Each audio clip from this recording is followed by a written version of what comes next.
Hi friends, ఖచ్చితమైన reports Sudheer రిపోర్ట్స్కి స్వాగతం. మన ఛానల్ని ఇంకా చాలామంది సబ్స్క్రైబ్ చేయకుండా చూస్తున్నారు. దయచేసి సబ్స్క్రైబ్ చేసుకొని చూస్తే మేము ఇలాంటి వీడియోస్ మరెన్నో మీ ముందుకు తీసుకురాగలం. ఈరోజు ముఖ్యంగా మోంతా తుఫాను కారణంగా ఏ ప్రాంతాల్లో ఎన్ని కిలోమీటర్ల వేగంతో గాలుల తీవ్రత ఉండనుంది, ఎక్కడ వర్షం కురుస్తుంది, మోంతా తుఫాను ఎక్కడ తీరం దాటనుంది అనే దాని గురించి చూద్దాం.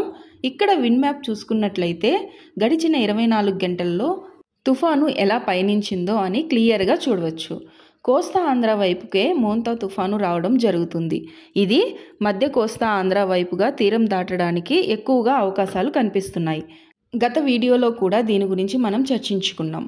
ఇప్పుడు క్లియర్గా విశాఖపట్నం మచిలీపట్నం మధ్య ఇది తీరం దాటేదానికి ఖచ్చితమైన అవకాశాలు ఉన్నాయి. ఇక్కడ శాటిలైట్ మ్యాప్ చూసుకున్నట్లయితే తుఫాను ఈ ప్రాంతాల్లో కేంద్రీకృతమై ఉన్నది. ఈ మోంతా తుఫాను ఈ విధంగా కదులుతూ వెళ్తుంది. ఇక గాలుల సమూహం గురించి చూస్తే ఈ ప్రాంతాల్లో 100 కిలోమీటర్ల వేగంతో గాలులు వీచేదానికి అవకాశాలు ఎక్కువగా కనిపిస్తున్నాయి. ఇంకా ఈ ప్రాంతాల్లో 45 కిలోమీటర్ల నుంచి 60 కిలోమీటర్ల వేగంతో గాలులు వీచే అవకాశాలు ఉన్నాయి. ఇంకా తీరం దాటే ప్రాంతాల్లో ఈ గాలులు 120 కిలోమీటర్ల వేగంతో వీచే అవకాశాలు ఎక్కువగా కనిపిస్తున్నాయి. ఇది సూపర్ సైక్లోన్గా మారే అవకాశాలు లేవు. సివియర్ సైక్లోన్గానే ఇది తీరం తాకుతుంది. ఇక వర్షాల విషయానికి వస్తే దక్షిణ కోస్తాలో ఆల్రెడీ చిరుజల్లులు స్టార్ట్ అయ్యింది. ఉత్తర కోస్తాలో ఇంకొన్ని గంటల్లో ఈదురుగాలులతో కూడిన భారీ వర్షాలు కురవబోతున్నాయి.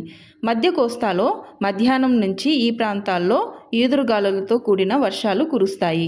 ఈరోజు రాత్రికి కోస్తా ఆంధ్ర మొత్తం, ముఖ్యంగా శ్రీకాకుళం నుంచి తడ వరకు, ఇంకా నెల్లూరు కోస్తా మొత్తం వర్షాలు ఉంటాయి.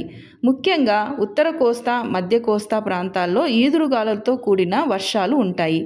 దక్షిణ కోస్తాలో మాత్రం వర్ష ప్రభావం గాలుల సమూహం తక్కువగా ఉంటుంది. నెక్స్ట్ వీడియోలో తుఫాను తీరం తాకిన తర్వాత వర్ష ప్రభావం ఎలా ఉంటుందో తెలుసుకుందాం. అలాగే ఈ వీడియో ఎవరికైతే యూస్ఫుల్లో వాళ్ళకి షేర్ చేయడం మర్చిపోవద్దు. Thank you.